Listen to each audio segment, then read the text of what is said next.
नमः शिवाय दर्शक बंधु मुक्तेश्वर राष्ट्र यूट्यूब चैनल परिवार को आपण को स्वागत।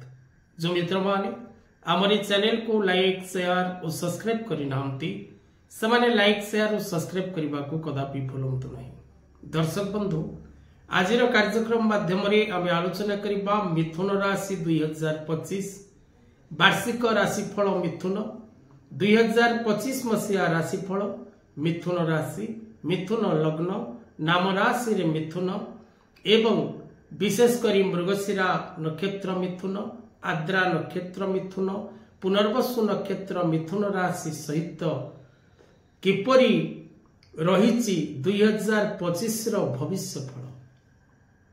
जो मानकर मिथुन राशि से माने कार्यक्रम रो आरंभ रो शेष पर्यंत कार्यक्रम टिको देखंतु एवं आपण को पई किपरि रहिछि वर्षर प्रथमार्ध समय एवं किपरि रहिछि वर्षर द्वितीयार्ध समय से विषय रे जानंतु एवं सावधान केउ समय रे रहिबा जरूरी एवं केउ दिगरु सावधान रहिबा जरूरी केउ कार्य गुड़िक करबा आवश्यक से विषय रे निश्चित भाव रे आरंभ रु शेष पर्यंत कार्यक्रम टिको देखंतु। दर्शक बंधु सर्वप्रथमे इंग्राजी नववर्षर अनेक अनेक शुभेच्छा और शुभ अभिनंदन। जगत जननी मां कनक दुर्गा आशीर्वाद रु आपण माने एवं आपण मान को परिवार हस खुशी रे रहिबा सहित प्रभु मुक्तेश्वर का आशीर्वाद रु आपण सुख शांति आनंद लाभ करंतु। वर्ष आरंभ समय रे दर्शक बंधु आमे जदि देखिबा तबे विशेष करी ग्रह मानकर संयोग जो भाव रे रहिछि आपण को राशि रो द्वादश रे बृहस्पति शनि ग्रह नवम रे चतुर्थ भाव रे केतु एवं दशम भाव रे राहु मुख्य एही चारि गोटी ग्रह मानकर उपस्थिति सह अन्य ग्रह मानकर उपस्थिति को जदि आमे देखिबा तेबे वर्षर आरंभ समय एवं वर्षर शेष समय प्रायतः आपण को अनेक क्षेत्र रे सफलता दब एवं अनेक क्षेत्र रे मध्य विफलता प्रदान करिबो। वर्षर प्रथमार्ध समय जदि आमे देखिबा तेबे आपण को पई संघर्षपूर्ण रहिबो। कष्ट करबा को पड़िबा आपण को अत्यधिक परिमाण हार्ड वर्क एवं अनवरत भाव रे कार्य को आगो को बढ़ेबा पई चेष्टा करिबार आवश्यकता रही। विशेष करी आपण को नूतन कर्मलाभ संधान पाई चेष्टा करबा को पड़िबो एवं शारीरिक और मानसिक कष्ट भोग करिबार जोग रही।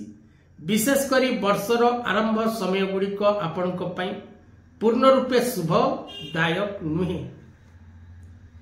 एही समय मध्यरे आपण विशेष करी जगी रही चलिबार आवश्यकता रही। अन्यथा मानसिक कष्ट शारीरिक कष्ट अर्थजनित समस्या संतान मानक पई चिंतित एवं शत्रुमान द्वारा पीड़ित होबार जोग रही। तेणु मिथुन राशि व्यक्ति विशेष करी वर्षर प्रथमार्ध समय गुड़िक सावधान हिसाब रे काटिबार आवश्यकता रही। मित्र मान सहित विवाद सृष्टि हब पारिवारिक जीवन में मतभेद देखा दब आत्मीय व्यक्ति विशेष मान को द्वारा आपण कौन प्रकार कष्ट भोग करिवे। निज लोक मान ही आपणकर शत्रु साजिबे। मानसिक विषाद मध्यरे आपण समय अतिबाहित करिवे। अनेक दिनरू कौन कार्य पई आपण प्रयास करिवे जोंतिरे सफलता प्राप्ति करिबारे बाधा सृष्टि हब। तेणु विशेष भाव रे अनेक प्रकार कष्ट एवं अनेक प्रकार पीड़ा वर्षर प्रथमार्ध समय रे आपण भोग करिबार जोग रही। जदि आमे वर्षर द्वितीयार्ध समय कथा आलोचना को नबा तेबे मिथुन राशि व्यक्ति विशेष मानक पई वर्षर द्वितीयार्ध समय विशेष परिवर्तन किसी सृष्टि होबार जोग सृष्टि हब। कारण 15 मे देवगुरु बृहस्पति गोचर आपण राशि को हब। 29 मार्च 2025 रे शनि ग्रह कुंभ राशि मीनु को जिबे 18 मे रे राहु ग्रह मीन राशि कुंभ राशि को और केतु ग्रह कन्या राशि सिंह राशि को आसबे।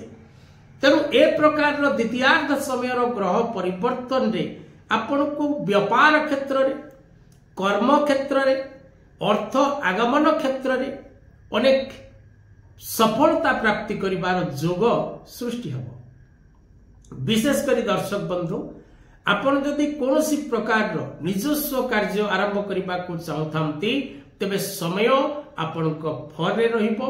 आपण ए समय रे निश्चित भाव रे नूतन कर्म आरंभ करबा पई सुयोग प्राप्त करिवे। वर्षर द्वितीयार्ध समय रे शत्रु माने आपणक ठारू विशेष करी कोनोसी प्रकार विजय लाभ करिवे। शत्रु पीड़ा आपण को वर्ष सारा लगी रहिबो। आपण को मानसिक सुख प्रदान करिबारे सहाय्य करिबो आपण को पिला मानकर उन्नति। जदि आपणकर पिला शिक्षा परिसमाप्ति करि सारिछि, नूतन कर्मटी प्राप्त करिबा पई प्रयास करूछि, तबे निश्चित भाव रे आपणकर पिला से क्षेत्र रे सफलता प्राप्ति करिबो।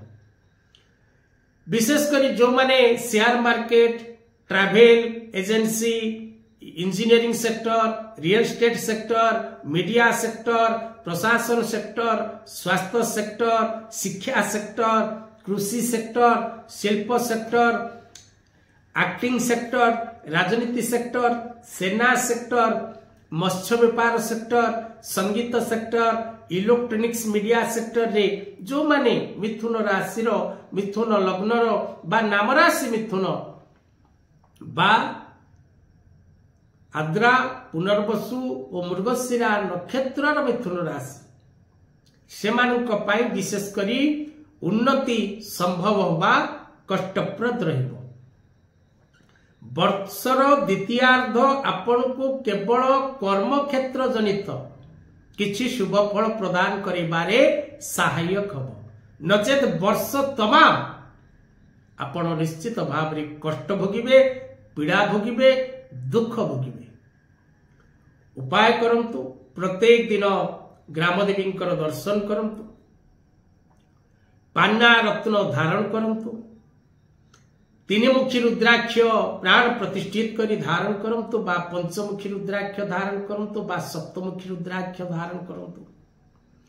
त्रिपुरा सुंदरी जंत्र कवच बा बुद्ध ग्रहंकर जंत्र कवच धारण करंतु।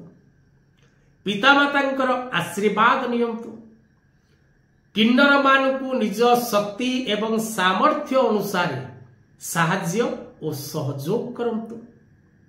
नाना दिगरु आपण कष्ट भोग करिवे एथिरे संदेह नाही। आपण को भय करिबा बा आपण को कोनोसी प्रकार रो कष्ट दबा यह हमर उद्देश्य नुहे। आपण को पई समय शुभकारक नुहे। आपण सावधान रहिबा नित्यांत जरूरी अटे। आजिर कथा वस्तु को एठी रखिबा। जय जगन्नाथ।